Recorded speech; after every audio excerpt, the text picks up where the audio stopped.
Selamat malam teman-teman alumni USI dan juga yang lain. Atas nama pengurus alumni USI Indonesia, saya mengucapkan selamat datang, selamat bergabung di acara Trojan Talk Series pada malam hari ini. Bagi yang pertama kali datang, Trojan Talk Series itu adalah acara dari alumni USI yang merupakan acara signature bagi kami karena ini merupakan wadah pembelajaran bagi teman-teman semua untuk keep updated dengan current and trending issues di Indonesia dan juga di dunia. Seperti kita ketahui, tahun 2020 ini itu adalah tahun yang luar biasa ya, karena setiap orang itu mengalami badai yang luar biasa, baik untuk perubahan maupun untuk tantangan. Dan ini pun bisa menjadi pengalaman sekali seumur hidup untuk setiap umat manusia yang ada di dunia ini. Seperti waktu bumi ini mengalami Spanish flu pandemic di tahun 1918. Tentunya pada saat kita keluar dari badai ini, kita sudah pastinya tidak menjadi individu yang sama pada saat kita masuk ke badai ini. Kita akan mengalami sesuatu yang bernama new normal ataupun next normal pada saat ini sudah berakhir. Nah, inilah maksud dan arti dari badai tersebut yang kita alami. Oleh karena itu, pada malam hari ini saya ingin perkenalkan kepada kalian dua individu, dua narasumber yang akan membimbing kita dan menginspirasi kita untuk bertumbuh secara personal maupun profesional dalam menghadapi badai ini, yaitu Mas Ivan Deva, Wing, dan juga Mbak Duyana Wahyudi. Terima kasih kepada kalian berdua nih yang sudah menyempatkan diri dan hadir bersama kami pada malam hari ini dalam acara Trojan Talk Series Emotional Resilience yang diadakan oleh Yayasan Alumni USI Indonesia. Sekilas info tentang Mas Ivan. Mas Ivan itu adalah founder dari Senantiasa Berada. Beliau itu memfasilitasi organisasi maupun individu untuk menjalani dan kembali ke kesejatian dirinya. Beliau mengenyam pendidikan di Teknik Fisika dari ITB dan juga MBA dari University of New South Wales di Australia. Dalam karirnya, Mas Ivan itu pernah 13 tahun di IBM Indonesia sebagai sistem engineer dan juga akhirnya bisa menduduki posisi sebagai marketing country manager. Nah, dalam hal mindfulness practice sendiri, Mas Ivan itu pernah bekerja sama dengan banyak perusahaan ternama seperti Kompas Gramedia, seperti Bank BTPN, Gayam Consulting, dan juga lain-lainnya. Nah, sedangkan untuk Mbak Wi sendiri, Mbak Wi itu dia aktif sebagai Chief Program Manager di Balance Pillar, PT Balpil Akademi Seimbang yang memberikan konsultasi dan training soft skill berbasis konsep balance untuk setiap individu yang terdiri dari intelektual, sosial, fisikal, dan juga spiritual. Nah, Balance Pillar ini juga kebetulan didirikan oleh salah satu alumni USI kita yang bernama Pak Holik Sukawan. Beliau adalah ketua dari alumni USI yang pertama kali. Nah, untuk involve-nya sebagai mindfulness practitioner, Mbak Wi ini juga mengadakan training terhadap klien-klien di program TV, di Telkomedika, dan juga BPJS Ketenagakerjaan, dan juga sebagai Officer Assessment Center di Angkasa Pura dan Lembaga Psikologi Universitas Indonesia. Untuk latar belakang pendidikannya Mbak Wi, beliau adalah sarjana psikolog dari Unika Atmajaya dan juga magister manajemen dari BINUS Business School. Nah, selanjutnya adalah untuk mempersingkat waktu supaya kita tidak langsung segera mendengar apa yang akan dipaparkan oleh Mas Ivan dan Mbak Wi. Mari kita mulai acara ini dengan harapan kita dapat menjadi seseorang yang lebih baik untuk diri sendiri dan juga panutan terhadap orang lain, baik secara personal maupun profesional dalam menghadapi pandemik bersama ini. Marilah kita menjadi role model dalam perubahan ini. Let's together make people understand that all storms not all storms come to disrupt our life, tapi some of them come to clear our path. Terima kasih atas nama alumni USI Indonesia.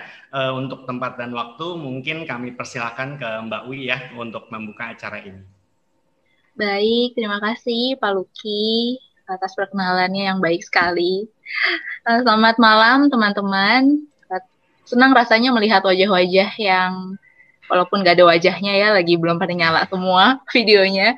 Senang rasanya melihat nama-nama yang juga familiar, dan selamat datang untuk teman-teman yang mungkin baru kali ini bertemu.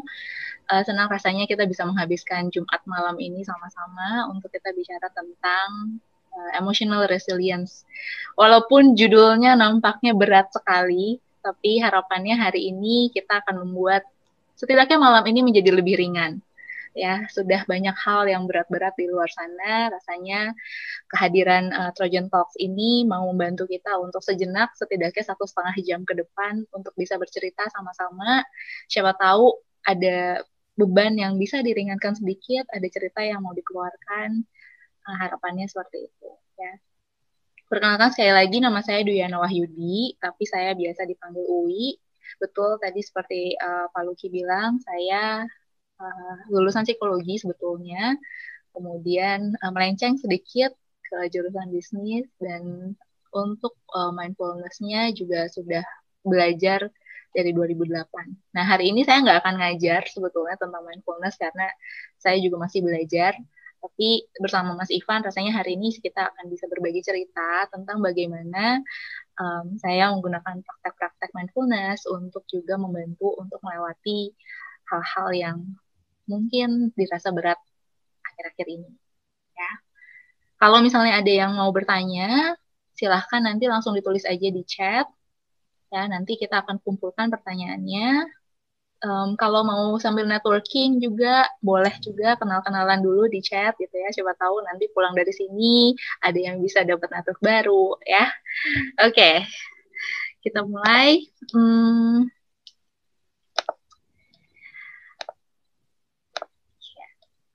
Sudah bisa dilihatkah? Sudah bisa dilihat ya presentationnya kayak. Oke, 2020. Kayaknya kalau kita tanya atau sebut tentang 2020, pasti banyak orang yang mulai dengan menghela nafas ya. Entah karena tahun ini tuh tidak seperti tahun yang direncanakan. Saya ingat sekali di awal tahun itu kita mulai dengan 10 years challenge. Kita membandingkan apa yang terjadi di 10 tahun yang lalu, kemudian berharap di 10 tahun ke depan kita akan menjadi sesuatu yang lebih baik. Tapi dari tahun baru itu sudah dibuka dengan banjir se-Indonesia. Ya, tahun baru kita nggak bisa keluar, kita nggak bisa main kembang api, kita nggak bisa kumpul-kumpul. Dan ternyata nggak bisanya itu berlanjut sampai sekarang. Kita masih nggak bisa kumpul-kumpul, kita masih nggak bisa ketemu sama keluarga. Bukan karena banjir, tapi karena ada yang namanya pandemi. Dari awal tahun kita diperkenalkan oleh COVID-19.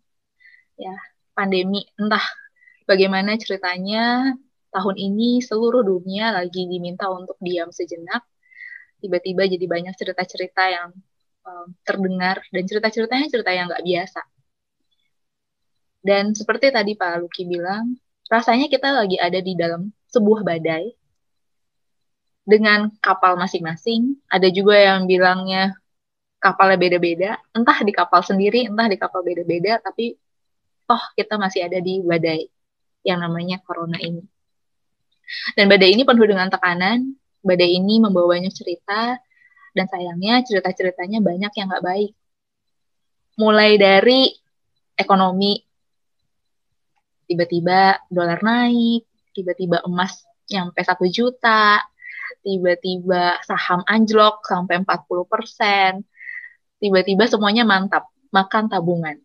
Ya, karena PHK, karena pesangon, apalagi kemarin tiba-tiba ada demo. Rasanya berat sekali untuk kita bisa bertahan secara ekonomi.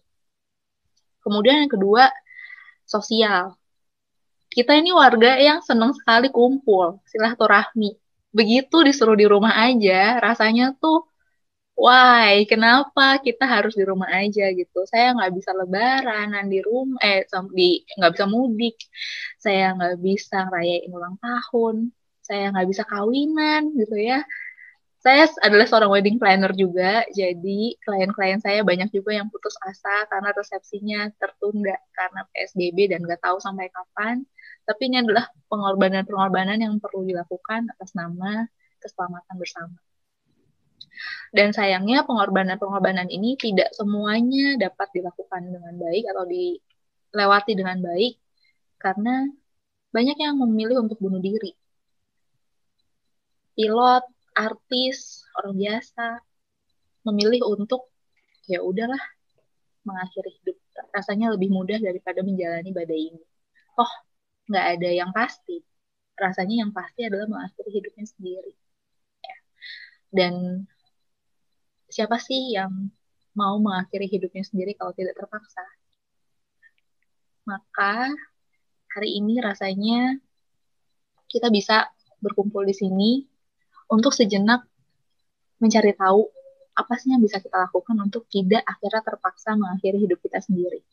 Oh, selama nafas kita masih ada, rasanya berkah hidup masih bisa kita miliki.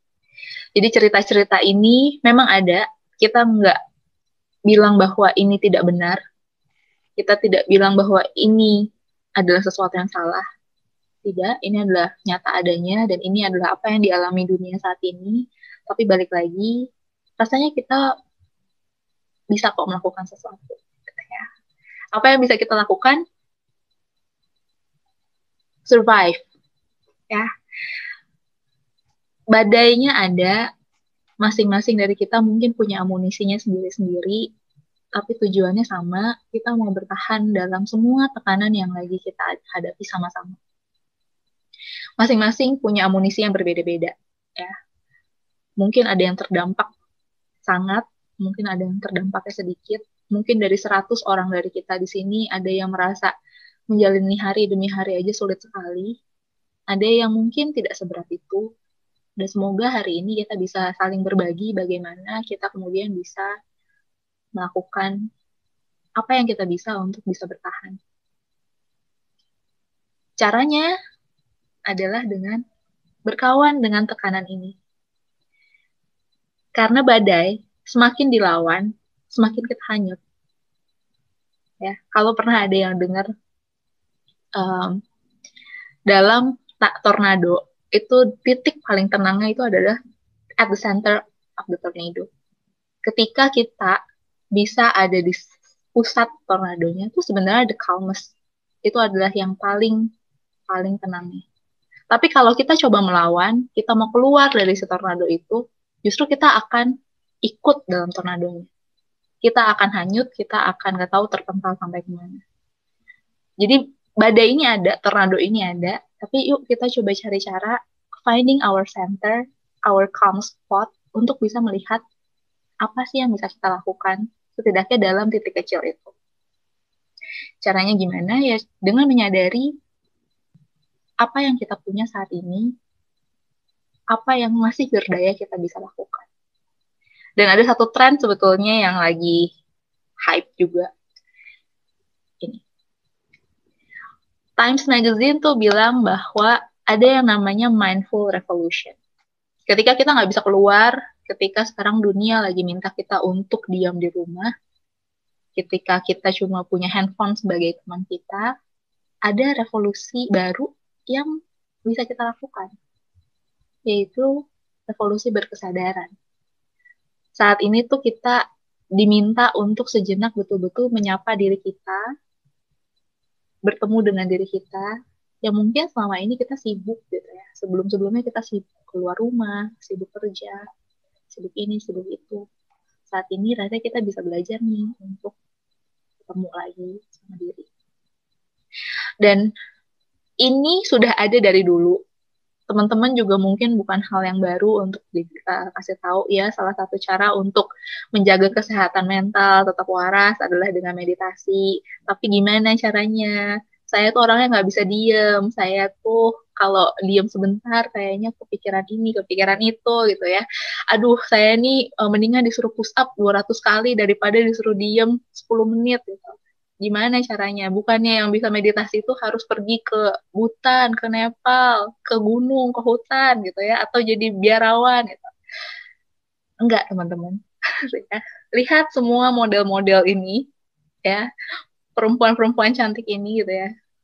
Mereka bisa melakukan ini di mana. Dan saya yakin ini bukan mereka-mereka bukan dipilih hanya karena cantik, tapi juga memang karena melakukan meditasi ini. Dan meditasi atau mindfulness itu bukan punya agama tertentu, bukan punya kepercayaan tertentu, tapi ini ada scientific base-nya, ada dasar-dasar ilmiahnya, ya, dasar-dasar ilmiahnya. Ada banyak sekali penelitian tentang ini. Salah satunya adalah ketika kita meditasi, itu kan diawali dengan nafas. Dan ketika kita bisa mengatur nafas kita, maka oksigen akan bisa masuk lebih lancar kepada seluruh organ tubuh kita. Dan akhirnya seluruh organ tubuh kita akan bisa mengalir dan bekerja dengan baik. Itu satu. Yang kedua, kalau badannya tenang, itu ada hormon kebahagiaan yang dilepaskan. Ya, ada hormon kebahagiaan yang dilepaskan yang membantu kita juga kemudian merasa lebih enak. Sebaliknya, ketika kita lagi stres, itu ada hormon namanya adrenalin dan kortisol. Ini hormon stres yang memang membuat tubuh kita rasanya menjadi siaga, seperti kita lagi mau perang. Dan itu akhirnya bikin kita capek. Ketika lagi dalam kondisi mindful, lagi sadar, hormon yang dilepaskan sama tubuh kita adalah hormon bahagia. Makanya kita merasa lebih tenang dan lebih santai. Caranya sederhana, nanti caranya gimana kita akan belajar bareng-bareng. Tapi memulainya gimana? Pertama, yang bisa saya minta teman-teman yang ada di sini adalah, boleh nggak selama 1 jam ke depan, setidaknya kita menaruh dulu pengetahuan dan keraguan kita tentang mindfulness dan meditasi dan sulitnya untuk bisa meditasi, taruh dulu. Ya, kita coba dulu sama-sama hari ini, seperti anak kecil yang lagi diajarin untuk bermain. Ya, entah nantinya suka, entah nantinya tetap merasa kesulitan, tapi at least kita coba dulu. Dan kita punya 100 teman-teman yang lagi coba bareng-bareng sama kita saat ini.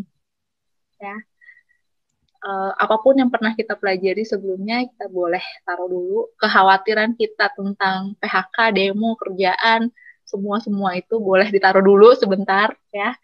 Setidaknya saat ini di layar ini nggak ada yang lagi demo, katanya kita lagi mau belajar bareng-bareng. Nah, gimana cara mulainya? Bukan saya yang akan ngajarin atau bercerita, kita akan berlatih sama-sama di sini saat ini barengan sama Mas Ivan.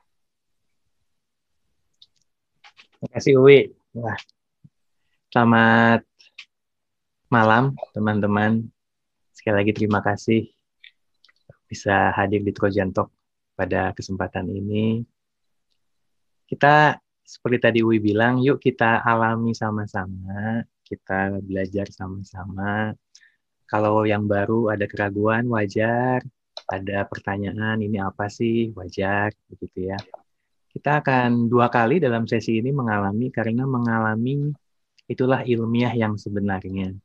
Tadi Time Magazine sempat disinggung begitu ya, dan berbagai macam hormon tadi sempat diceritakan. Itu adalah inspirasi, itu adalah laporan orang lain, baik tentunya karena mereka juga melapor berdasarkan metode yang bisa dipertanggungjawabkan. Namun sekarang kita coba mengalami langsung. Dan mengalami langsung itu tidak ada pengalaman yang salah atau benar. Namun pengalaman yang jernih atau tidak. Bagaimana cara kita melakukan pengalaman yang jernih? Tadi Uwi udah bilang, sebagaimana anak kecil, penuh dengan excitement, penuh dengan curiosity, penuh dengan kerendahan hati. Ini ada apa nih? Tidak harus pasti cocok, tidak harus pasti suka, tapi bolehlah kiranya dilalui dengan sebaik-baiknya. Kita coba tanpa coba-coba, dengan bermain tanpa main-main. Ya. Nah, mengalami itu sebenarnya kita mengalami apa sih? Kita mengalami keberadaan. Keberadaan suatu kata yang simplifikasi sekali, yang intinya sebenarnya mencoba mengalami apapun yang ada di dalam, yang sebenarnya tidak terpisah dengan apapun yang terjadi di luar. Namun karena itu sangat lebar, maka untuk kemudahan biasanya kita reduksikan menjadi 4 hal. Nafas, tubuh, pikiran, dan perasaan. Nafas, tubuh, pikiran, dan perasaan. Kita sekarang sama-sama mengalami tubuh dulu. Relax. Ya, semua umumnya duduk di kursi, jadi kalau boleh tidak bersandar, tapi benar-benar duduk tegak. Kemudian juga paha dan betisnya tegak lurus, dan seluruh telapak kaki menempel. Jadi jangan jinjit, ya benar-benar menempel. Kalau pakai sepatu atau sandal, kalau mau dicopot, kalau gampang boleh. Ya benar-benar menempel di lantai. Kemudian kedua lengan rileks menggantung ke bawah, telapak ke tangan satu sama lain bisa saling menggenggam, bisa salah satu di atasnya, atau masing-masing tangan kiri di atas paha kiri, punggung telapak tangan kanan bisa di atas paha kanan. Saya izin memberikan fasilitasi, kita berlatih bersama benar-benar mengalami tubuh kita.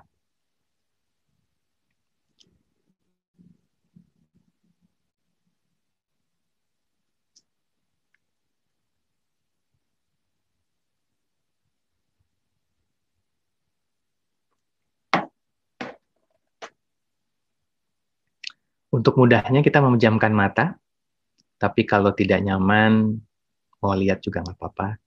Kalau ragu-ragu, mau sedikit ditutup tapi dibuka juga boleh. Yang pasti kalaupun ada tujuan adalah mengalami. Dan salah satu sikap untuk mengalami dengan jernih adalah dengan relax. Ya, jadi kita relax saja, izinkan saya memandu. Kita akan mengalami keberadaan di latihan kali ini. Kita akan fokus ke tubuh, namun wajar sekali ketika kita mengalami keberadaan tubuh, maka kita juga mengalami nafas, kita juga mengalami pikiran, kita juga mengalami perasaan. Tidak bisa kita pisah-pisahkan. Izinkan saya memandu teman-teman. Yuk, sikapnya sekali lagi, tidak bersandar, punggung tegak, paha dan betis tegak lurus, telapak kakinya menempel di lantai 100%, seluruhnya menapak. Kedua lengan menggantung rileks, telapak tangan bisa saling menutupi atau masing-masing punggung telapak tangan kanan di paha kanan, punggung telapak tangan kiri di paha kiri. Cara mengalami tubuh adalah menyadari keberadaannya. Tubuh yang setia, kemanapun kita pergi selalu ada, kemanapun kita ajak selalu siap, kemanapun kita bergerak selalu mendampingi. Bolehlah kali ini saatnya kita yang mendampingi tubuh benar-benar menyadari, bukan membayangkan tubuh kita. Kita alami dari atas, dari ubun-ubun, sadari ubun-ubun kita. Sebagian bisa merasakannya, sebagian tidak bisa, tidak apa-apa. Lalu sadari atau rasakan dan bukan bayangkan dahi kita. Maka dahinya mengernyit atau tidak. Jika mengernyit karena kita ingin rileks agar bisa mengalami dengan jernih, kurangi atau bahkan hilangkan keringitan di dahi. Mengalami tubuh juga berarti mencoba mengalami sentuhan ringan kelopak mata dengan bola mata kita. Benar-benar disadari, benar-benar dirasakan.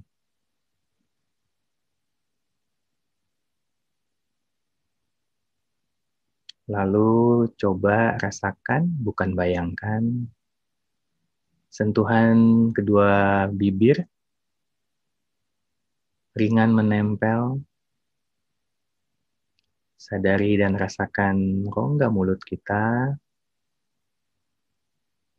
gigi yang mungkin ringan menempel bagian atas dan bagian bawah, Sebagian bisa merasakan air liur yang ada di rongga mulut, atau posisi lidah, yang kalau tidak bisa disadari, tidak perlu dibayangkan. Tidak ada yang salah dengan tidak bisa menyadari, cukup diakui, oh saya tidak bisa merasakannya. Sadari rahang yang ringan, yang tidak mencengkram, tidak tegang, sehingga mulut sedikit tersenyum. Lalu sadari dan bukan bayangkan seluruh wajah kita. Di titik ini wajar jika ada pikiran dan perasaan yang masuk. Kita tidak mengosongkan pikiran dan tidak mengosongkan perasaan, kita cukup mengakui. Oh, ada pikiran ini ya. Oh, ada perasaan ini ya. Cukup tahu, tanpa dibahas, tanpa diulas, tanpa dianalisa, tanpa ditelusuri. Cukup sadar ada.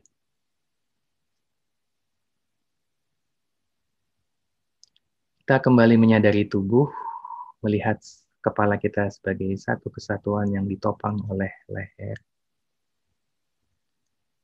Lalu ajak leher supaya rileks dengan cara sedikit menarik dagu kita ke dalam, sedikit menarik dagu kita ke dalam tanpa perlu menundukkan kepala, sehingga bagian belakang leher kita sedikit memanjang dan sedikit lebih mudah untuk rileks. Lalu sadari bahu, rileks. Sadari punggung dan periksa kembali punggung, tetap tegak. Jika sudah mulai melengkung, perlahan-lahan kita tegakkan. Dan sadari bagaimana lengan atas, kanan, dan kiri menggantung rileks ke bawah. Sadari pula lengan bawah, kiri dan kanan. Sadari kedua telapak tangan kiri dan kanan.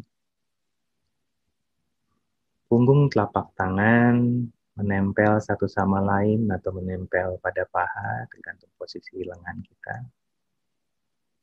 Benar-benar disadari, bukan dibayangkan.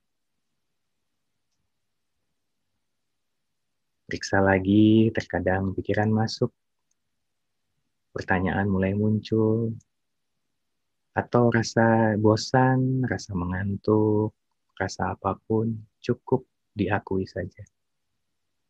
Oh, ada rasa ini. Oh, ada rasa itu.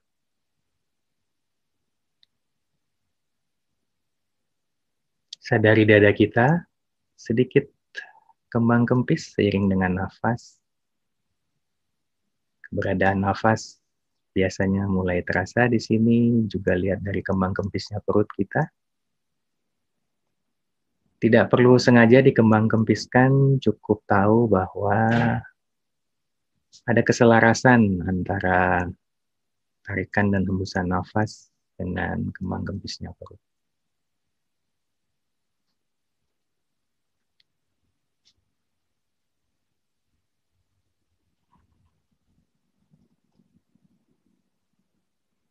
Lalu sadari bagaimana kita bertopang pada kursi, bagian belakang, bagian bokong kita, panggul kita menempel di kursi, sebagian paha menempel di kursi, paha yang tegak lurus, melalui lutut dengan betis, menempelnya telapak kaki kiri dan kanan dengan lantai. Lalu sadari keseluruhan tubuh kita. Benar-benar disadari. Sadari keseluruhan tubuh kita. Benar-benar diterima. Sadari keseluruhan tubuh kita. Benar-benar ditemani. Benar-benar disyukuri.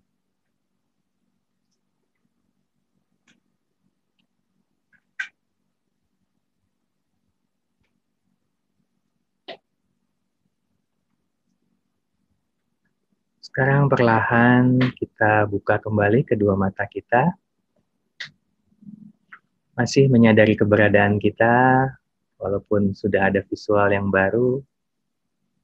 Masih menyadari tubuh, masih menyadari perasaan dan pikiran yang masuk.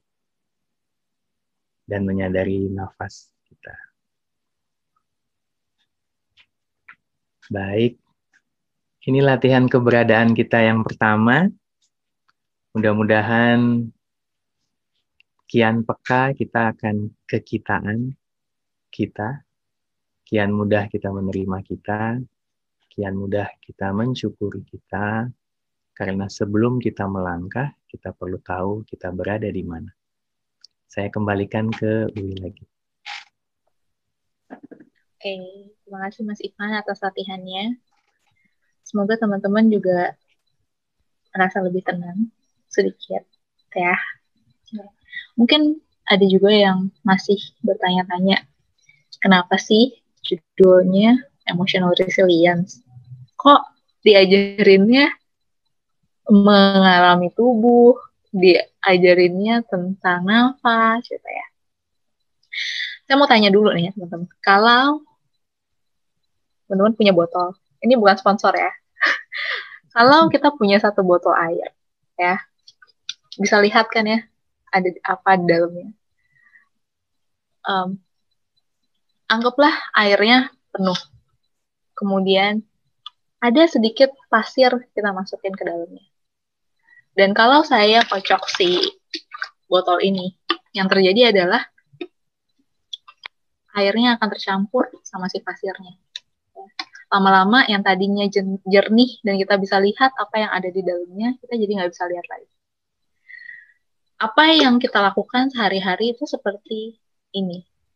Kita seperti menaruh semua kekhawatiran kita seperti pasir yang kita masukin ke dalam pikiran kita yang awalnya jernih.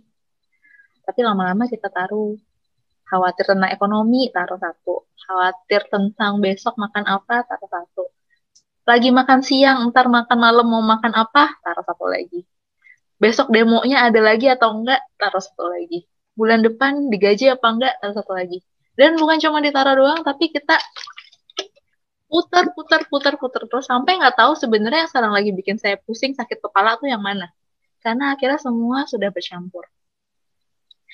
Dan apa yang bisa kita lakukan sebetulnya untuk tahu ada berapa banyak sih pasir yang ada di dalam sini?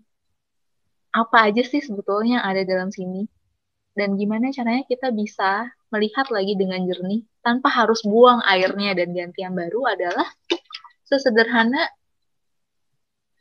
berhenti dikocok, taruh dulu botolnya, terus diamin aja. Lama-lama pasir itu akan mengendap dengan sendirinya. Lama-lama kita akan bisa lihat lagi apa yang ada di dalam sini. Dan itu sebetulnya yang sedang kita lakukan melalui tadi Mas Ivan ajarin kita bagaimana cara kita mengalami tubuh. Bukan membayangkan, bukan mengada-ada, bukan berandai-andai, tapi kita betul-betul berusaha untuk menenangkan tubuh dan pikiran kita. Karena rasanya badan kita ada di sini, tapi siapa yang betul-betul yakin hati dan pikirannya ada di sini? Mungkin lagi dengerin saya, tapi tangannya lagi sambil main WA, gitu ya. Atau lagi mikirin tadi postingan Instagram, atau mikirin apa, gitu ya. Badannya di sini, tapi kita tidak sepenuhnya ada di sini. Dan ini juga ada penelitiannya, dari 100% waktu kita, itu cuma 10% yang kita betul-betul ada di sini. Entah kita berada di masa lalu, entah kita membayangkan apa yang ada di masa depan. Padahal hidup kita itu ya ada di sini saat ini. Cuma 10%. Apa yang ada di masa lalu kan udah kita nggak bisa apa-apain lagi. Apa yang ada di masa depan juga kita nggak bisa apa-apain lagi. Tapi kita fokus waktu kita tuh untuk kesana dan kesini. Dan 10%-nya akhirnya meninggalkan kita dengan rasa lelah, capek. Kayak kita lari tapi nggak kemana-mana. Lari tapi nggak ada tujuannya. Karena itu, kita dari tadi lagi kocok sana, kocok sini, kocok sana, kocok sini.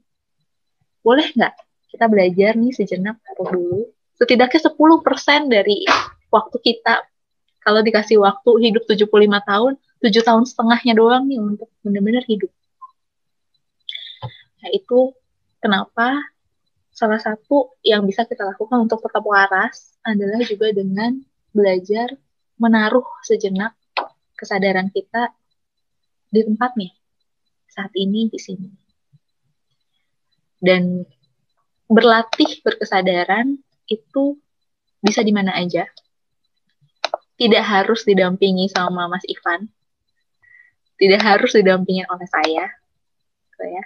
Karena yang dibutuhkan hanya satu. Yang dibutuhkan hanya nafas. Dan berarti bisa di mana aja, bisa kapan aja, dan bisa siapa saja selama nafasnya masih ada. Ya. Saya yakin teman-teman semua di sini itu punya nafas. Karena kalau nggak punya nafas, pasti nggak ada di sini. Jadi semuanya itu bisa berlatih. Dan ketika saya dulu juga sempat ikut retret, saya dikasih tahu sama guru meditasi saya di sana bahwa dalam hidup latihan meditasi itu cuma butuh 2 waktu. Oh, gampang dong. Saya pikir, wah, kalau cuma 2 kali doang saya bisa. Yang satu adalah ketika tutup mata. Yang kedua saat buka mata. Udah cuma 2 waktu itu aja. Saat tutup mata kita bisa latihan, saat buka mata kita bisa latihan. Latihannya gimana? Ya latihannya seperti tadi, menyadari apa yang saat ini terjadi, apa yang tubuh kita alami. Rasanya berat untuk dimulai, iya. Rasanya ini tidak ada dampak signifikannya, mungkin iya. Ya. Karena ini bukan obat manjur yang sekali coba langsung ada hasilnya. Ini adalah latihan, dan namanya latihan itu butuh disiplin juga. Kenapa butuh latihan? Kalau saya tanya teman-teman di sini paling kangen selama pandemi ini ketemu siapa? Boleh ditulis di kolom komentar. Siapa yang selama pandemi PSBB ini kangen banget pengen ditemu? Atau kangen banget pengen dilakukan? Ya. Saya pribadi, saya rindu sekali bertemu dengan keponakan-keponakan saya. Saya punya 4 keponakan yang selama 7 bulan ini tidak bisa saya temui karena saya masih kerja di luar dan riskan rasanya untuk ketemu sama mereka. Dan saya yakin orang tua saya lebih kangen lagi sama cucu-cucunya. Ya, seperti semua orang tua yang udah punya cucu ya, lebih kangen sama cucunya daripada sama anaknya sendiri. Ya. Kangen pengen ketemu, tapi juga kita tidak bisa bertemu, itu membuat kita lama-lama menjadi frustasi kadang-kadang ya. Rasanya pengen melakukan banyak hal untuk bisa setidaknya ketemu sebentar. Tapi juga resiko. Jadi ada banyak hal yang mau ini tapi nggak bisa, mau itu tapi nggak bisa. Berkesadaran kemudian membuat kita berlatih juga untuk menjalin relasi yang berkesadaran. Apakah saya bertemu dengan orang-orang itu untuk memenuhi ego saya yang rindu sama mereka? Apakah saya juga mempertimbangkan resiko yang saya bawa kepada mereka? Rindu saya mungkin bisa tersampaikan, tapi apakah kemudian saya bisa menanggung resiko kalau misalnya keberadaan saya di sana membawa dampak yang kurang baik juga buat mereka? Ini yang juga cerita yang lagi diajarkan selama pandemi ini. Ya, kita belajar untuk menahan bosan, menahan ego, menahan keinginan untuk sekitar kita. Bukan juga cuma saling jaga diri, tapi kita saling jaga orang yang kita sayang. Dan sulit, ya. Untuk kita yang biasa bertemu, untuk kita yang biasa mendapatkan support dari orang lain, diminta untuk saat ini bertahan sendiri dalam tekanan ini sulit, ya. Bagaimana caranya? Ya, kembali mencoba untuk berkawan dengan diri kita sendiri, menjadi teman untuk diri kita sendiri. Karena dalam pikiran itu mempengaruhi semua yang kita ucapkan dan semua yang kita lakukan. Mau kita berteman, mau kita berkeluarga, mau kita sendiri, semua rasanya kita mulai dengan apa yang kita pikirkan dalam relasi ini. Salah satu hal yang banyak terjadi selama pandemi ini adalah kekerasan dalam rumah tangga. Ketika menikah, saya berkaca dari pengalaman saya sebagai wedding planner, banyak yang bilang enak ya menikah itu bisa 24 jam, 7 hari sama-sama gitu ya. Begitu diwujudkan dalam pandemi, 24 jam, 7 hari sama-sama, ternyata yang terjadi adalah, aduh kapan selesainya sih, gue pengen banget keluar, udah bosen ketemu dia lagi. Nah, sebegitu mudahnya pikiran kita berganti, sebegitu mudahnya kemudian apa yang kita lakukan juga menjadi berbeda. Ketika dulu kita berangan-angan, enak nih rasanya sama-sama terus, kemudian kita ucapkan adalah hal-hal manis, yang kita lakukan juga adalah hal-hal yang manis. Rasanya makan sepiring berdua aja tuh menjadi menyenangkan. Sekarang harus makan sepiring berdua itu rasanya kok gini banget ya hidup. Ya. Jadi kita bisa lihat apa yang kita pikirkan itu sungguh-sungguh mempengaruhi apa yang akan kita ucapkan, apa yang kita lakukan, dan bagaimana kemudian kita berrelasi dengan orang lain.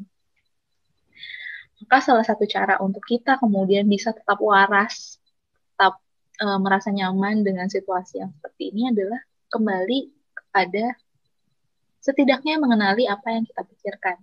Setidaknya mengenali apa sih yang kita taruh di dalam si botol minum ini, sehingga kita tahu mana yang bikin kita pusing, mana yang ada di kendali kita, dan mana yang saatnya kita taruh aja, karena itu udah bukan kuasa kita. Sepusing-pusingnya kita sama corona ini dari mana dan bagaimana caranya dia bisa selesai, itu rasanya masih ada di luar tangan kita. Mau kita misuh-misuh dan segala macam, rasanya kita sendiri tidak bisa menemukan cara untuk mengakhirinya. Yang bisa kita lakukan, kuasanya adalah ya apa yang bisa kita lakukan dengan kita dan orang-orang di sekitar kita. Salah satu caranya adalah menjalin relasi yang juga berkesadaran. Rasanya pengen banget untuk keluar bertemu sama orang lain. Tapi saat ini nggak bisa. Tapi bukan berarti kita tidak bisa mensupport, mendukung orang lain. Hadir tidak hanya harus hadir dalam bentuk fisiknya, tapi dalam bentuk dukungan, dalam bentuk doa, itu juga hadir. Maka daripada kita frustasi, kita merasa saya tidak bisa hadir di sana, kita bisa mencari cara untuk tetap hadir dalam berkesadaran. Dan semoga teman-teman di sini juga masih bisa menghargai waktu. Kalau misalnya saat ini punya kesempatan untuk berada satu ruangan sama orang-orang yang dulunya diinginkan untuk 24 jam 7 hari bersama, coba dicari lagi cara-cara untuk bisa menikmati waktu ini bersama-sama. Kemudian kita akan masuk ke sesi yang kedua, mengalami nafas lagi sama Mas Ivan. Ya, bagaimana caranya kemudian kalau tadi kita udah ngomongin tentang tubuh, pikiran, kemudian sekarang kita akan bicara tentang bagaimana kita bisa menggunakan nafas kita untuk betul-betul menjaga kewarasan dan ketahanan emosi kita. Silakan Mas Ivan. Terima kasih Wi ceritanya. Kita latihan lagi ya. Mudah-mudahan tidak bosan. Seperti tadi dikatakan, ini bukan instan begitu. Hanya ada kopi dan mie, atau apalagi sekarang udah banyak sih teknologi selain mie dan kopi ya. Jadi ini memang akhirnya adalah perilaku, kebiasaan, sikap untuk hadir. Bukan kebetulan di awal pidato itu banyak yang mengawali dengan yang terhormat para hadirin sekalian. Itu orang-orang yang hadir, yang benar-benar bersengaja hadir di waktu itu, di saat itu, benar-benar menggenapkan hati dan pikirannya hadir, itulah memang orang-orang yang dihormati. Bukan yang kebetulan hadir secara fisik, tetapi tidak sepenuhnya ada di sana. Gitu. Hadir juga bukan berarti hanya pikiran, tapi juga hati. Dan itulah penjaga kita, sebagaimana kedua orang tua kita ketika kita pergi mengatakan hati-hati di jalan, bukan pikir-pikir di jalan. Ya, kalau kita pas pamit, kemudian orang tua kita bilang pikir-pikir di jalan, kita akan berpikir, aduh tadi saya salah ngomong apa, gitu ya. Ya, hati, pikiran, perasaan, tubuh dan nafas perlu kita latih untuk kita bisa akui, sadari, terima keberadaannya. Tadi kita sudah berlatih menerima, menyadari dengan singkat tubuh, yang bagaimana kita menyadari keberadaan nafas. Posisinya masih sama, rileks, dan salah satu cara rileks, kalau rileks mungkin pertanyaannya kenapa nggak boleh bersandar? Karena nanti rileksnya terlalu jauh, sehingga tertidur. Jadi kita rileks tapi terjaga, bukan rileks tapi tertidur. Karena itu tidak bersandar. Kenapa menutup mata? Karena cenderung lebih mudah mengalami, tapi tidak harus. Dan kenapa tegak lurus? Karena itu lebih kokoh. Kenapa seluruh telapak kaki harus 100% di lantai? Karena itu lebih rileks daripada kita jinjit. Ya, demikian pula lengan rileks menggantung ke bawah. Kita mulai lagi latihan kita sebentar saja, benar-benar mengalami nafas kita. Izinkan saya memandu. Kembali kita tegakkan badan kita tanpa bersandar di kursi. Sandaran kursi, paha dan betis tegak lurus, telapak kaki 100% di lantai.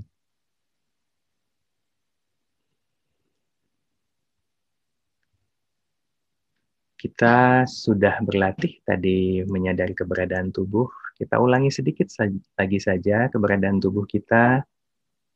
Kita sadari bahwa tubuh berada dalam kondisi rileks. Karenanya wajah rileks, tidak mengernyitkan dahi, kelopak mata, bola mata ringan menempel, kedua bibir ringan menempel.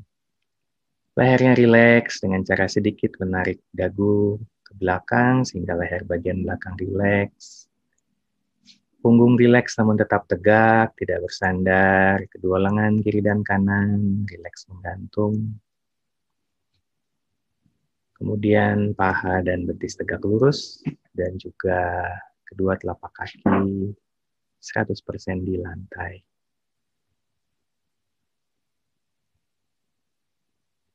Lalu kita sadari, kita terima, kita rasakan, dan bukan kita bayangkan seluruh tubuh kita. Kita sadari keberadaan seluruh tubuh kita. Kita terima, kita syukuri seluruh keberadaan tubuh kita. Dan tentunya wajar menyadari tubuh akan juga menghadirkan menyadari pikiran yang muncul dan perasaan yang muncul. Akui saja semua pikiran yang muncul, terima tanpa dipertanyakan, tanpa ditelusuri. Akui perasaan yang hadir tanpa ditolak, tanpa juga digenggam, cukup dilalukan, tidak perlu dibahas. Lalu kita mengalami nafas. Mengalami nafas ada di dua tempat, kita pilih satu nantinya yang mana yang lebih mudah, kita awali dengan mengalami nafas di rongga hidung. Alami seluruh perjalanan nafas kita melalui rongga hidung. Nafas yang ditarik, nafas yang dihembuskan. Coba apakah bisa dirasakan, apakah bisa disadari dan bukan dibayangkan di rongga hidung.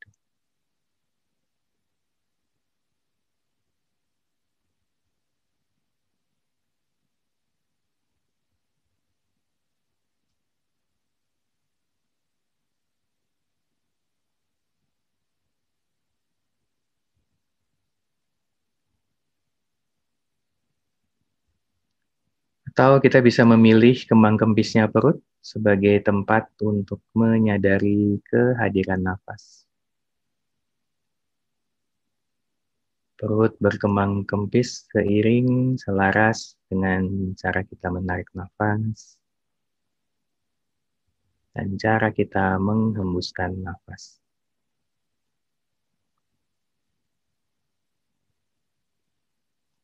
Setelah kita bandingkan keduanya, pilih satu saja yang paling mudah dirasakan, yang paling mudah disadari untuk mengalami nafas.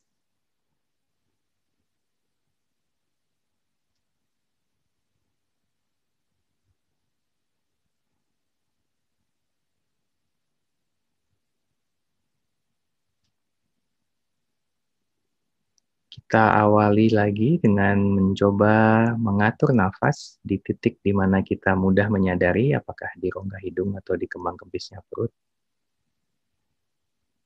3 hitungan untuk menarik nafas, 1 hitungan untuk jeda di antara kedua nafas, dan 5 hitungan untuk menghembuskan nafas. Jadi tarik nafas, 2, 3, tahan, hembuskan, 2, 3, 4, 5. Tarik nafas, 2, 3, tahan, hembuskan, 2, 3, 4, 5. Tarik nafas, 2, 3, tahan, hembuskan, 2, 3, 4. Silakan dihitung sendiri. Dan jika ada pikiran dan perasaan yang masuk, cukup diakui saja, tanpa ditolak, tanpa ditelusuri.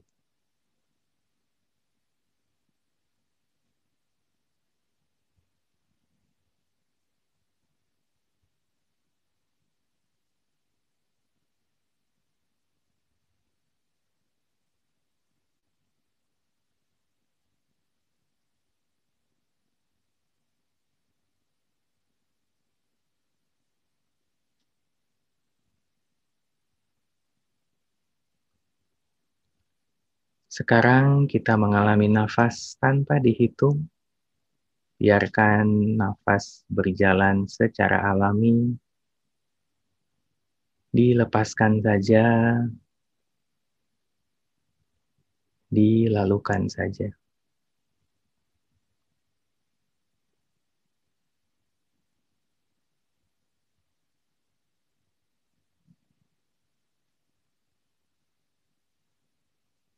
Seluruh tubuh tetap rileks, punggung tetap tegak, wajah rileks, leher rileks, bahu rileks. Dan benar-benar mengalami nafasnya, bukan membayangkan.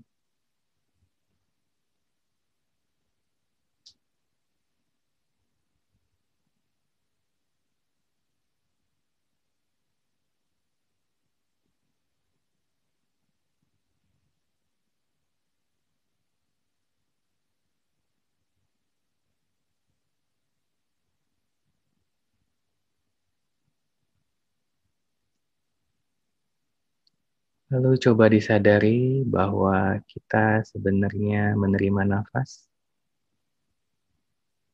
dan kita mengembalikan nafas. Kita menerima nafas dan kita mengembalikan nafas. Kita menerima nafas, lalu kita mengembalikan nafas.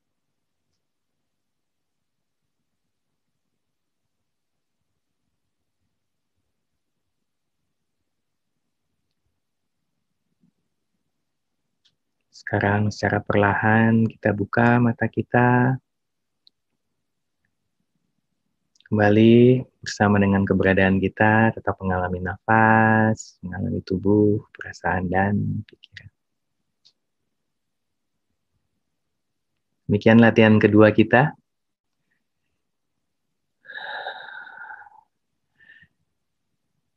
Saya izin berbagi screen sebentar tentang lalu apa selanjutnya kalau kita berlatih mengalami keberadaan kita. Seperti tadi Uwi bilang, ketika membuka nafas maupun ketika menutup nafas cuma 2 kali saja. Lalu apa begitu ya?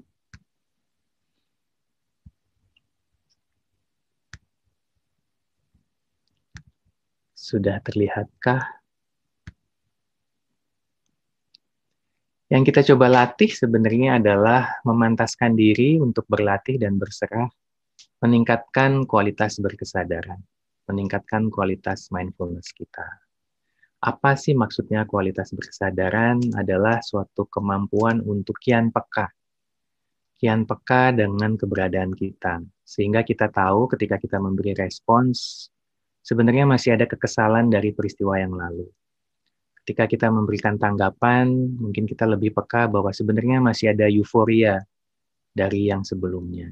Ketika kita berinteraksi dengan orang lain, mungkin kita juga peka bahwa sebenarnya ada labeling, ada penghakiman terhadap siapapun yang sedang kita berinteraksi. Jadi, semua kepekaan itu lahir dari kebiasaan peka terhadap hal-hal yang mendasar yang kita miliki dan selalu bersama kita.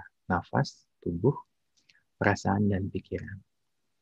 Tampaknya sederhana, namun kepekaan yang sama juga digunakan untuk menjawab apakah ini passion saya, apakah ini purpose saya, apakah saya saatnya meninggalkan pekerjaan yang sekarang, apakah saya sebaiknya mengambil side job ini.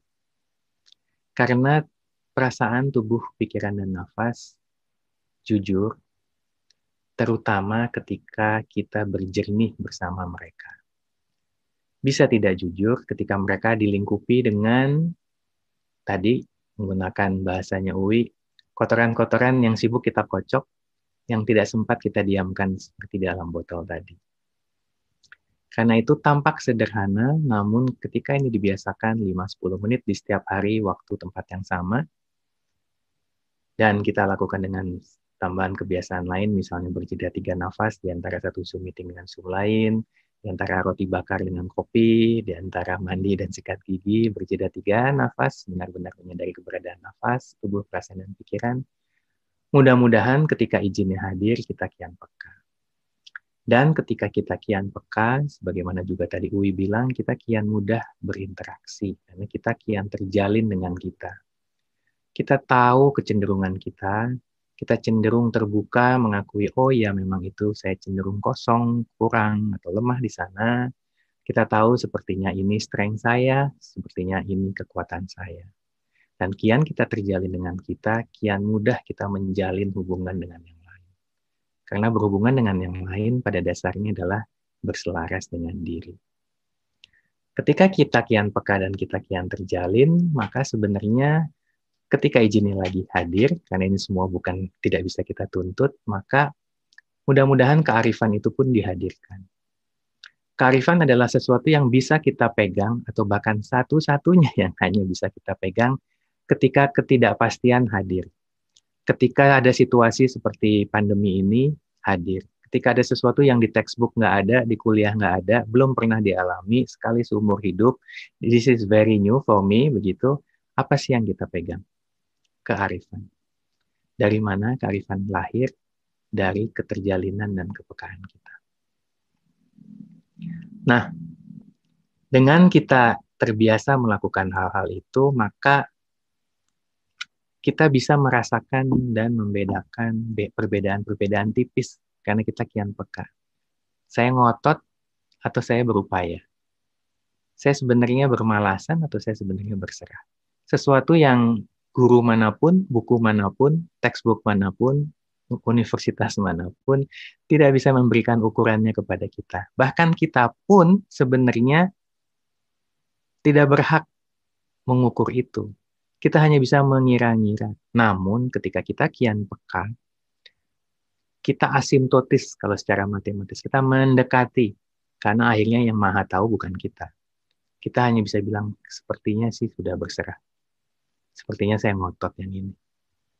Itu nggak ada yang bisa ngasih tahu. Tapi kalau kita tidak berlatih kepekaan, bukan saja orang lain tidak bisa ngasih tahu, kita pun tidak tahu sama sekali. Kita pun juga bisa melihat apakah ini kita seirama atau pokoknya harus cepat. Apakah saya menunggu dengan manis, duduk manis, atau saya merasa membuang waktu? Beda tipis, tampak seperti permainan kata-kata, tapi lahir dari kepekaan.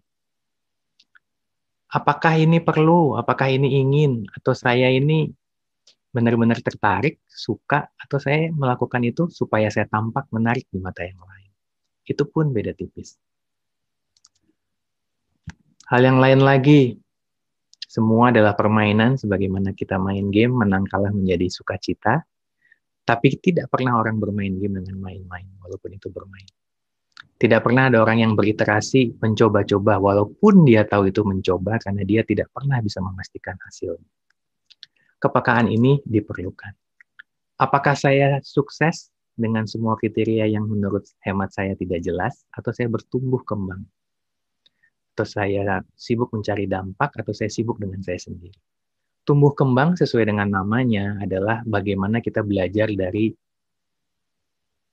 tumbuhnya kembang, tumbuhnya bunga. Bunga itu tumbuh kemana sih? Ke arah yang memberinya energi, ke yang menciptakannya. Apakah kita bertumbuh kembang untuk menjadi kesejatian kita, atau kita mencari sukses supaya tampak seperti orang lain? Di mana kuncinya? Kepekaan.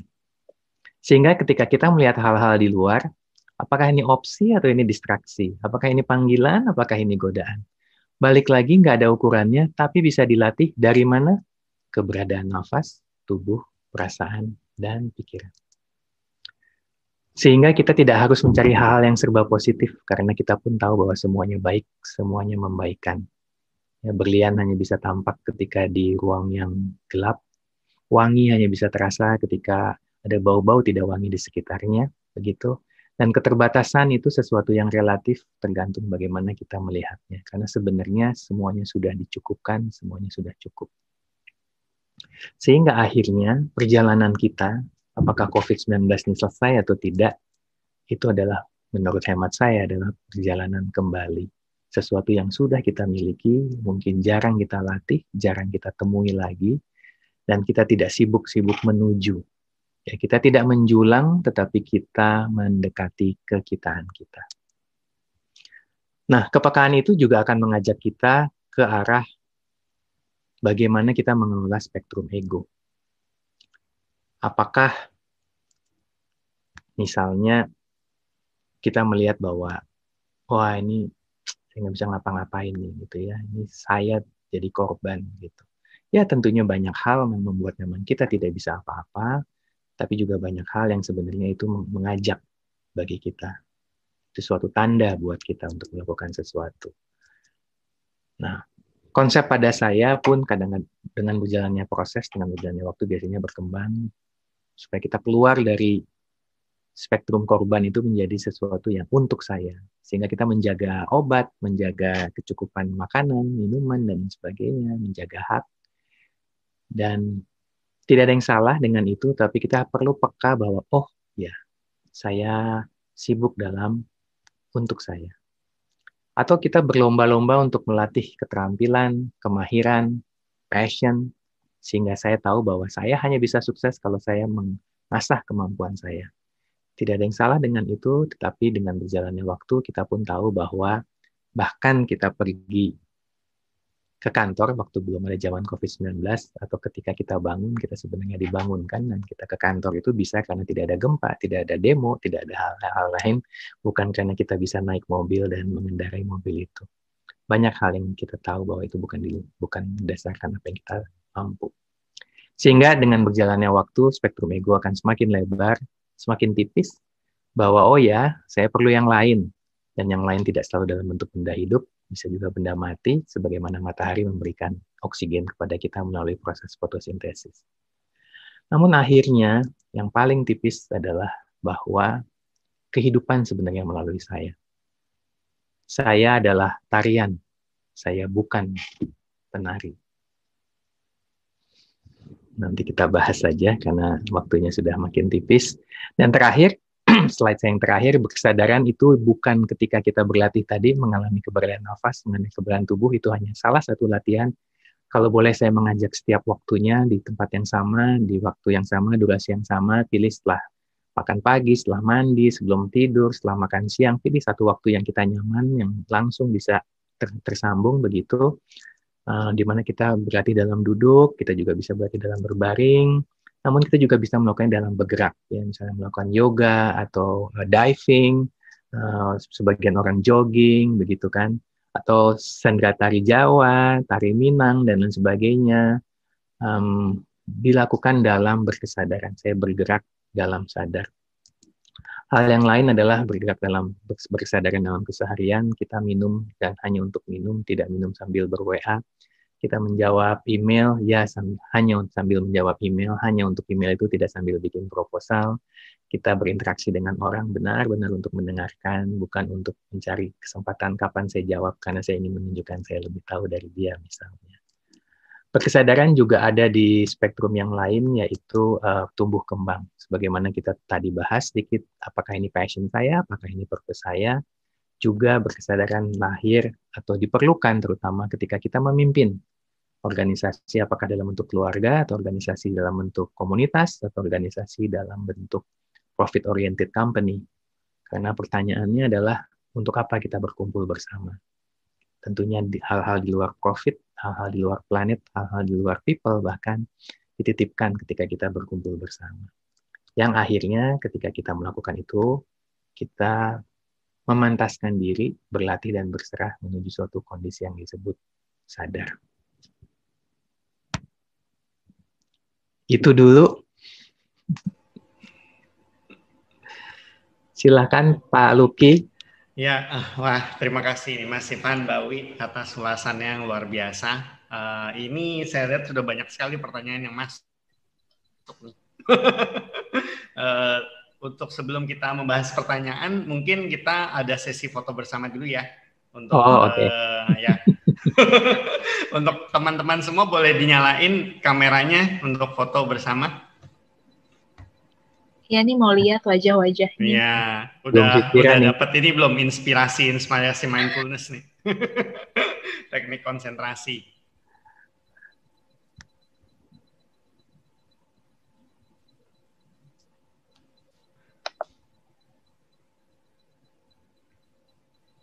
Rapihin rambutnya. Dengan mindfulness gitu ya. Saya lupa bawa sisir. Oke, boleh di take picture Martin kalau semuanya udah pada ready. Oke. Ya. Oke Pak. 3, 2, 1, smile.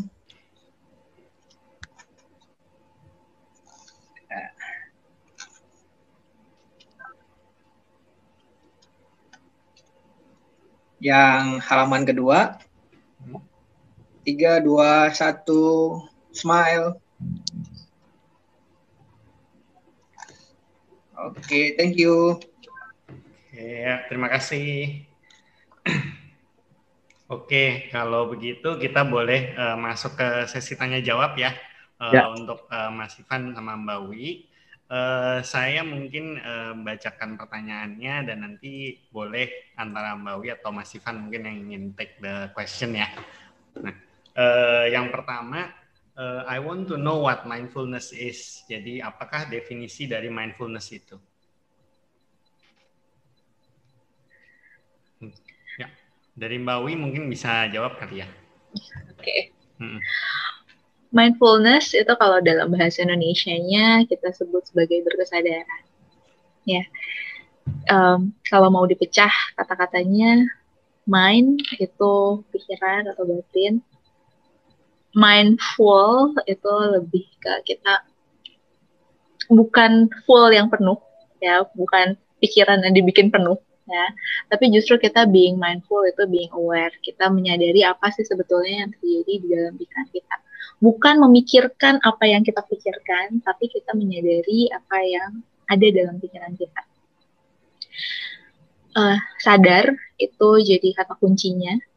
Karena kadang-kadang kita hidup nih tidak dengan sadar, autopilot ya, bangun tidur, tiba-tiba udah tidur lagi. Dan itu yang kita sebut sebagai not mindful. Itu seperti mindless, kita hidup tanpa sadar kita sedang hidup. Mindfulness adalah kebalikannya. Kita hidup, menghidupi hidup, sadar apa yang lagi kita lakukan saat ini, di sini. Iya, betul-betul menyadari apa yang sedang kita lakukan.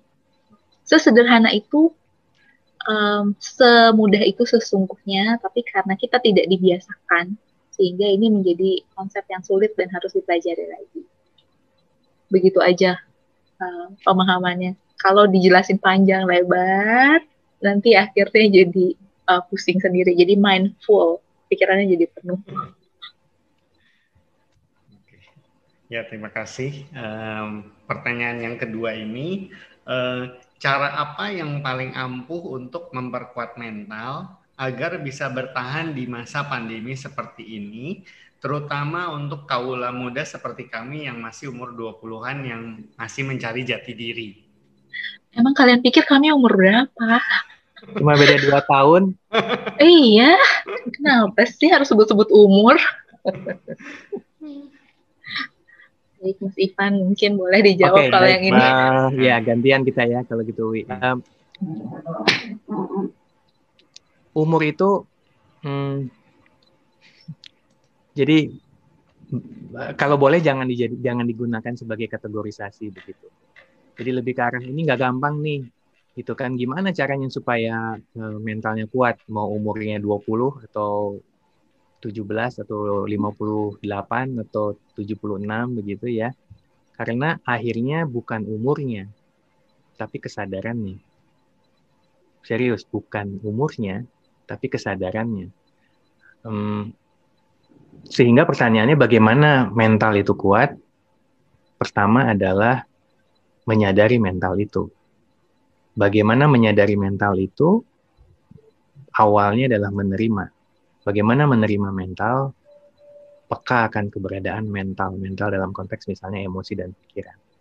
Namun, mental itu bukan sesuatu yang berdiri sendiri. Mental akan dipengaruhi oleh fisik kita, fisik akan mempengaruhi mental kita. Demikian juga dengan pikiran, demikian juga dengan nafas. Mudah-mudahan tadi ada sedikit pengaruh ketika kita melatih nafas, apakah pikiran lebih tenang, atau perasaan lebih tenang, atau sebaliknya. Tapi nafas, tubuh, perasaan, dan pikiran merupakan bagian yang sebenarnya tak terpisahkan. Sehingga bagaimana kita menguatkan mental, kita menguatkan kesemuanya tadi. Namun untuk menguatkan, kita tidak menguatkan dalam bentuk harfiah, begitu. Kita perlu menyadari dengan cara menerima dulu. Karena akhirnya bukan itu kuat karena dalam tanda petik kita biasa.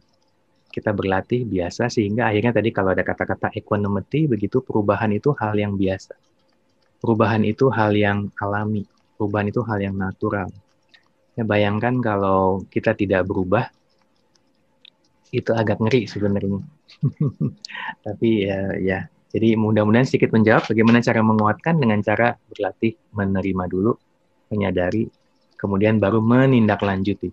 Menerima dan menyadari tanpa menindaklanjuti tentunya juga merupakan persamaan yang kurang begitu ya. Namun tidak semuanya perlu ditindaklanjuti. Kadang-kadang bisa cukup berhenti kita terima, namun ada juga yang perlu kita tindaklanjuti. Oh, berarti saya harus berlatih ini. Oh, berarti saya harus belajar ini. Oh, berarti saya harus mencari mentor seperti ini. Oh, berarti cara saya belajar perlu diubah. Dan sebagainya. Variasinya sangat banyak. Tapi itu dekat dengan yang saya sebut sebagai metode, pola pikir, framework yang bisa diukur. Sebelum ke yang bisa diukur, kita perlu ke merasakan yang tidak bisa diukur. Apa itu? Kehadiran nafas, tubuh, perasaan, dan pikiran. Baru kita ke arah yang kita ukur. Kita perlu uang, perlu diukur. Berapa banyak uang kita per hari, per bulan, per tahun. Kalau kita mau sekolah lagi, beasiswa, kita perlu mengukur. Apa kita perlu investasi, kita perlu portfolio saham, itu perlu kita ukur. Tapi sebelum kita ke sana, kita perlu menyadari dulu. Mudah-mudahan sedikit menjawab. Terima kasih Mas Ivan. Ini ada beberapa pertanyaan yang jawabannya sama seperti yang Mas Ivan barusan jelaskan, jadi saya skip ya. Nah, yang berikutnya ini adalah how to pick ourselves up after a big problem in life. mungkin dalam kehidupan ini bagaimana caranya kita bisa membangkitkan diri kembali setelah kita mengalami masalah yang besar dalam kehidupan kita. Mungkin Mbak Wi cocok kali sebagai wedding untuk answer the question gantian. Pertama yang bisa aku share juga dari pengalaman pribadi adalah tidak semua jatuh harus kemudian segera dibangkitkan. Kadang-kadang kita butuh waktu juga memang untuk menikmati jatuhnya sehingga kita tahu mau bangkitnya kemana. Ya, karena bisa jadi kita jatuh itu bukan untuk kembali ke tempat yang awalnya kita jatuh, tapi mungkin sedang diberikan jalan untuk menuju tempat yang baru, yang jalannya itu ada di bawah. Sehingga kita butuh dijatuhkan terlebih dahulu untuk kita bisa cari jalan menuju jalan yang baru. Paling mudah mungkin jatuh cinta, ya. Ada yang jatuh cinta patah hati sepatah-patahnya gitu ya. Rasanya udah nggak bisa cari yang lain, nggak tahu mau. Kalau klien saya bilang, I feel lost, I don't know how to live without him. Padahal sebelum bertemu dia kan hidup juga. Pas putus juga hidup juga, gitu ya. Perasaannya ada dan rasanya memang mungkin tidak enak dan mungkin itu menjadi titik terendah dalam hidup. Tidak harus bangkit segera, dinikmati dulu. Butuh waktu untuk kita merasakan apa yang betul-betul dirasakan. Balik lagi dalam berkesadaran, kita kemudian akhirnya tahu apa yang membuat kita jatuh pada saat itu, apa yang kemudian bisa kita gunakan untuk kemudian menuju jalan yang lebih baik lagi. Jadi, kalau ditanya how to pick yourself up, ketika sudah at the lowest bottom of your life, adalah kemudian menyadari dulu saat itu, di lowest bottom, di titik terendah dalam hidupmu, apa yang kamu rasakan, apa yang membuatmu tidak nyaman, apa yang membuatmu ada di situ. Kemudian dari situ pilah-pilah satu-satu mana yang rasanya bisa dalam kuasa kita kerjakan untuk tidak harus naik 100% ke tempat yang awal mungkin kita jatuh, tapi at least kita bisa jalan sedikit-sedikit mencari jalan yang lebih baik dan perasaan yang lebih baik. Itu aja dulu. Nggak harus 100% menjadi lebih baik. 1-2% itu sudah kemajuan. Itu aja dulu. Terima kasih Mbak Wi atas jawabannya. Ya. Nah ini berikutnya adalah bagaimana kita mengidentifikasi atau mengetahui symptoms kalau kita sedang mengalami emotional illness. Gimana, Mas Ivan? Ya, terima kasih pertanyaannya. Ya. Ini jadi dalam hidup itu ada dua pola besar, metode dan non-metode. Metode adalah biasanya pendidikan keluarga, paling nggak zamannya saya begitu, yang bedanya cuma 2 tahun dengan yang umur 20 tahun tadi. Saya seangkatan dengan Pangeran Diponegoro yang ngelatih kudanya itu saya. Tapi ya di dunia itu memang apa-apa harus diukur. Ya, makanya ada yang cum laude, makanya ada yang juara 1, makanya ada yang absensi, makanya ada yang setelah 5 hari nggak absen nggak jelas, dipotong dan lain sebagainya. Apa-apa diukur. Bahkan ada idiom you can only manage what you can measure. Apakah itu salah? Tidak. Tetapi itu bukan segalanya.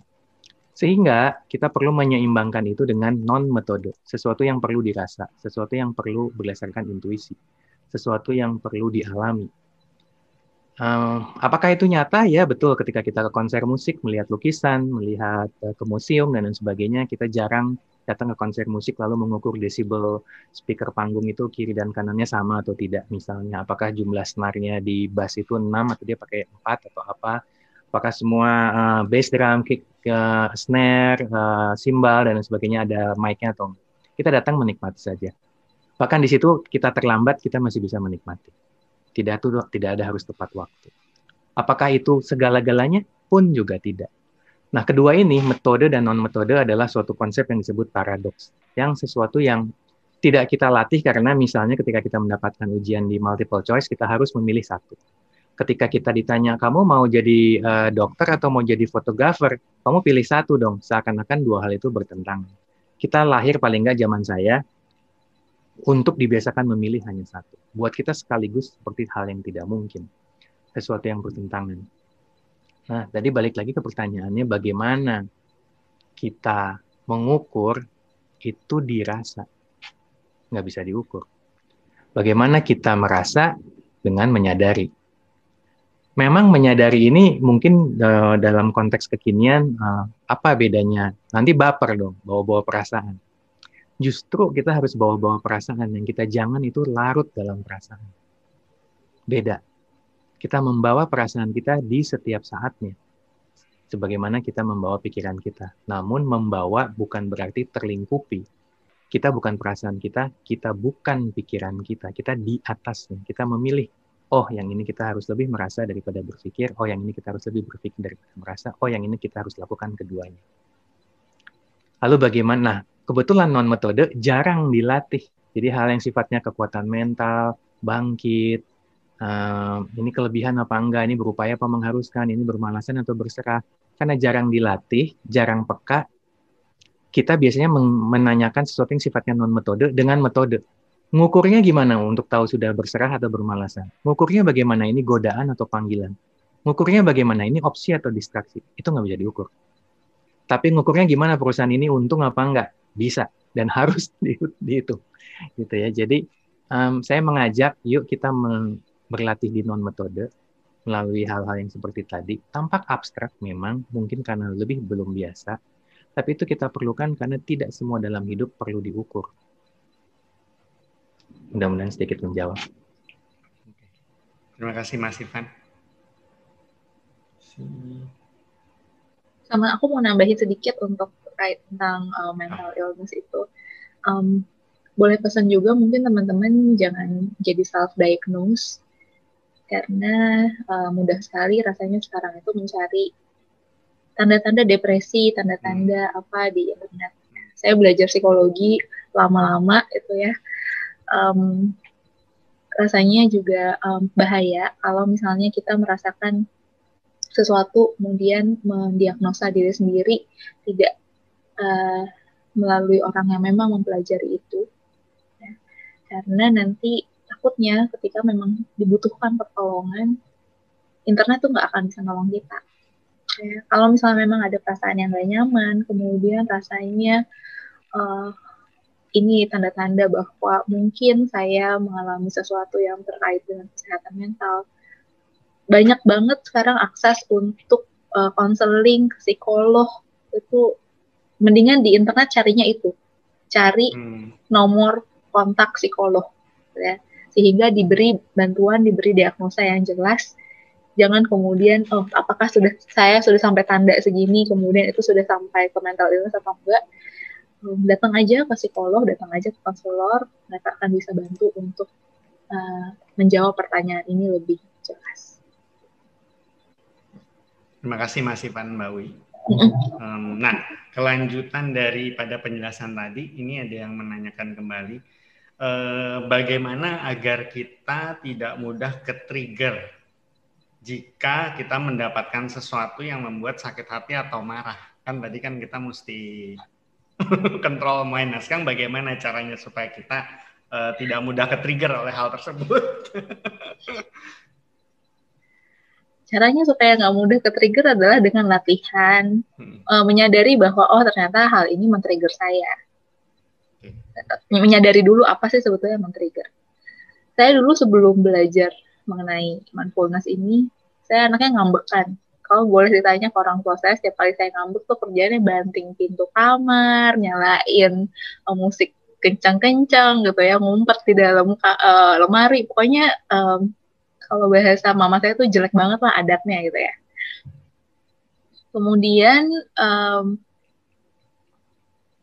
yang membuat saya akhirnya belajar tentang mindfulness ini adalah karena saya patah hati sepatah-patahnya waktu itu, dan saya nggak tahu bagaimana caranya bisa bangkit lagi. Kalau tadi pakai bahasa bangkit dari keterpurukan itu gimana, dan akhirnya one way to another saya belajar tentang ini.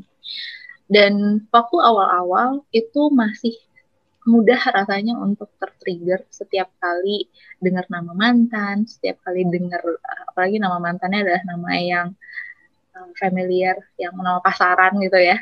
Setiap kali dengar nama itu langsung kayak inget lagi, inget lagi, inget lagi. Tapi lama-lama itu menjadi habituasi.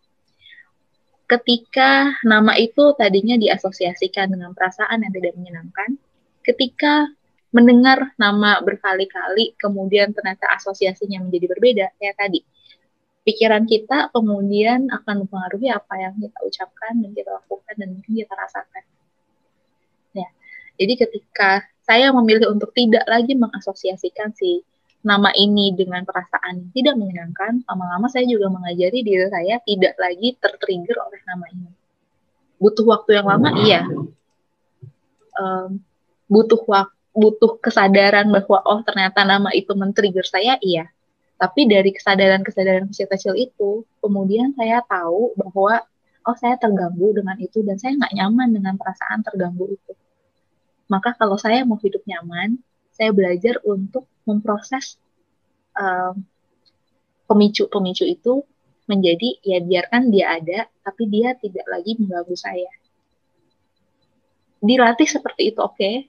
Triggernya ada, tapi saya tidak membiarkan dia untuk mengganggu saya.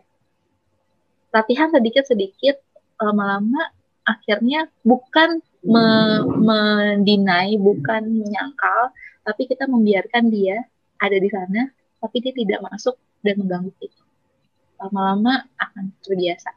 Tapi butuh waktu, butuh disiplin, iya.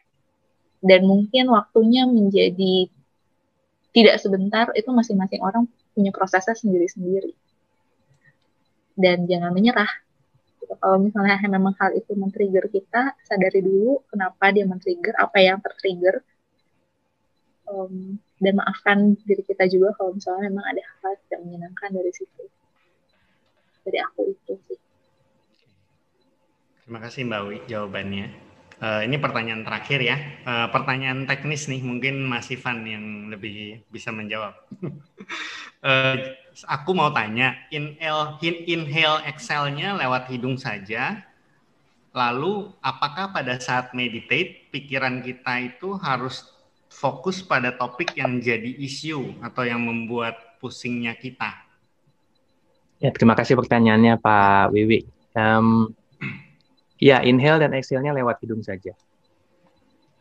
Kemudian, apakah pada saat kita bermeditasi, pikiran kita fokus? Tidak. Pada topik yang menjadi isu juga tidak. Kita benar-benar mengalami saja apapun yang datang. Karena kita bukan berlatih fokus, kita berlatih menerima untuk menenangkan. Bermeditasi itu bukan menganalisa dan sintesa, kalau boleh saya katakan, tetapi benar-benar menerima, mendekati kejernihan, dan setelah itu kita mau menganalisa ini masalah yang masih mengganggu kita, silahkan setelah bermeditasi. Dan sebenarnya sikap meditasi juga dilakukan ketika kita menganalisa, ketika kita selesai tadi bermeditasi, kita inhale, exhale gitu ya, kita benar-benar menyadari keberadaan tubuh, perasaan, pikiran, nafas, dan sebagainya. Katakan kita lakukan 15 menit, 20 menit, selesai. Lalu kita, oke, saya mau coba selesaiin masalahnya, begitu. Waktu kita fokus menyelesaikan masalahnya, kita pun melakukan meditative problem solving. Meditative problem solving adalah proses problem solving sebagaimana biasanya, ada ukuran, ada metode, ada opsi, dan lain sebagainya. Namun kita benar-benar hadir buat masalah itu, dan menyelesaikan bukan karena kekitaan. Tadi kalau ingat spektrum saya, bukan saya melihat masalah itu, ini saya jadi korban nih, tapi saya nggak mau jadi korban, saya harus selesaiin masalah ini. Ini masalah kayak gini nih emang kerjaan saya nih, this is my forte, saya pasti bisa. Atau aduh susah banget ya, ini kan bukan keahlian saya. Itu karena kita menggunakan spektrum oleh saya. Atau bersama saya dalam arti bahwa saya hanya menyediakan bagian ini saja. Ada masalah lain, tapi itu bagian orang lain. Ya, kita coba melihat masalah itu, bahwa masalah itu sengaja dihadirkan sebagai anugerah. Sehingga bukan masalah sebenarnya. tapi itu perjalanan yang perlu kita lalui. Memang tidak mudah memiliki mindset seperti itu, sangat manusiawi sekali. Aduh, masalah nggak selesai-selesai, yang itu belum, yang ini belum, gitu. Tapi dengan berlatih, kita akan melihat bahwa sebenarnya semuanya baik, semuanya membaikkan. Itu tadi kata yang saya maksud dengan equanimity. Bukan sesuatu yang positif, tapi memang semuanya baik, semuanya membaikkan ketika prosesnya kita lalui. Mudah-mudahan menjawab Pak Wiwi. Ya. Kurang lebih seperti itu. Terima kasih Mas Ivan atas jawabannya. Pertanyaan yang sudah masuk sudah habis semua terjawab. Saya rasa cukup, udah 8.30 juga malam ini. Saya rasa cukup untuk malam hari ini. Terima kasih sekali lagi Mas Ivan, Mbak Wi, dan teman-teman semua yang sudah hadir. Di akhir kata mungkin saya tutup dengan rangkuman bahwa pikiran atau mindfulness itu ya harus selalu dijaga ya untuk kita semua. Karena pikiran itu adalah pelopor dari segala sesuatu. Pikiran itu bisa menjadi perkataan kita, perkataan itu bisa menjadi perbuatan. Setelah perbuatan, lama-lama pikiran itu jadi kebiasaan. Setelah kebiasaan, lama-lama menjadi karakter. Nah, jadi ya kita harus setiap hari, setiap saat kita berpikiran positif.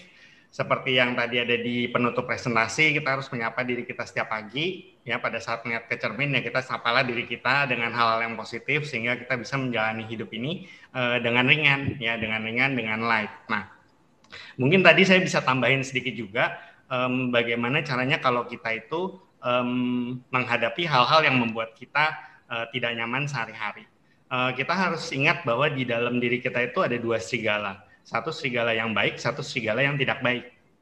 Good wolf and evil wolf. Nah, good wolf itu kan seperti kebaikan, seperti kesabaran, dermawan, kasih sayang, harapan, kejujuran, dan rendah hati ya. Nah, kalau evil wolf itu kan seperti kemarahan, cemburuan, kebencian, sombong, serakah, egois, dan lain-lainnya lah yang bersifat negatif. Nah, sekarang kita harus tanya balik ke diri kita, serigala mana yang akan menang? Ya tentunya serigala yang kita kasih makan kan? Nah, jadi pada saat kita mau beri makan ke diri kita sendiri, ya kita harus beri makan hal-hal yang positif. Sehingga kita itu bisa menjalani hidup ini dengan baik. Jadi jangan sampai si serigalanya yang jahat itu yang menang. Kita selalu harus mengutamakan serigala yang baik itu yang menang di dalam diri kita. Nah, itulah kurang lebih uraian dari Mas Ivan sama Mbak Dwi ya malam hari ini. Kita harus bisa ngontrol pikiran kita. Karena pikiran kita adalah pelopor dari segala sesuatu, kita jalani hidup ini dengan baik, dengan positif, sehingga bisa menjadi ringan, terutama di dalam pandemi ini. Nah, saya rasa sih cukup sekian dari saya atas nama alumni USI. Sekali lagi terima kasih. Mas Ivan, Mbak Wi, dan teman-teman sekalian, selamat berakhir pekan, selamat istirahat, dan tetap semangat. Saya tutup dengan salam USI ya, fight on. Terima kasih teman-teman. Terima kasih banyak semua. Makasih semuanya sudah hadir meluangkan waktu, semoga bermanfaat. Terima kasih Pak Ivan.